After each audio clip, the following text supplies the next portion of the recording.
Everyone, তো দেখো আমি ফ্লিপকার্ট থেকে দুটো জিনিস আনিয়েছিলাম তো একজনকে গিফট করার জন্য। তো দেখো আমি দুটো জিনিস রিসিভ করে ফেলেছি অ্যান্ড জানি না ফার্স্টে এখানে দেখো এই জায়গাটা ফাটা, আমি জানি না। এখন আমি নিজে আগে প্রোডাক্টটা চেক করে নিচ্ছি, কজ মানে যদি ভাঙা টাঙা হয় তাহলে দেবো না আর কি।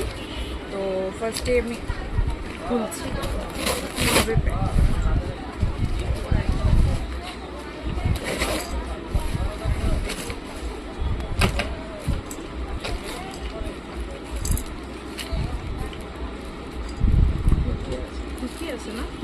তো এটা আমি একটা অর্ডার করেছি। এখানে ওই যে বেবি স্ট্রোলার বলে না কি বলে এটা আমি ঠিক জানি না, মানে হাঁটা যখন শিখে নতুন নতুন বা যখন হাঁটা শিখেও না একটু দাঁড়াতে পারে তখন এগুলোর মধ্যে ওদেরকে বসিয়ে মানে এটা অ্যাডজাস্ট করতে হবে, খুললে পরে একটু মানে বড় হয়।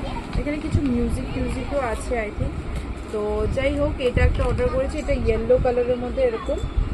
ঠিক আছে, এটা আমি আরেকটু তোমাদেরকে দেখানোর পর আমি নিজে আরও মানে ভালো করে দেখবো আর কি সব কিছু ঠিকঠাক চলছে কি না। যাই হোক, এটা দেখতে মোটামুটি ঠিকই এসছে, খুব সুন্দর, ছোটো বাচ্চারা একদম ইউজ করে। আর একটা ড্রেস অর্ডার করেছিলাম, ভীষণ সুন্দর।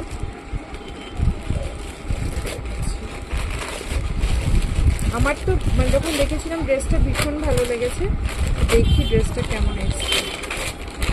একদমই ছোটো তো কটনের ভালো মানে ফ্যাব্রিকের ড্রেস ভালো লাগে। তো দেখো এই যে এই কিউট জামাটা খুব ভালো কোয়ালিটির এসছে, সত্যি এটা পেয়ে তো আমি ভীষণ স্যাটিসফাইড। একদম ল্যাভেন্ডার কালারের মধ্যে এই যাচ্ছে একটা ড্রেস।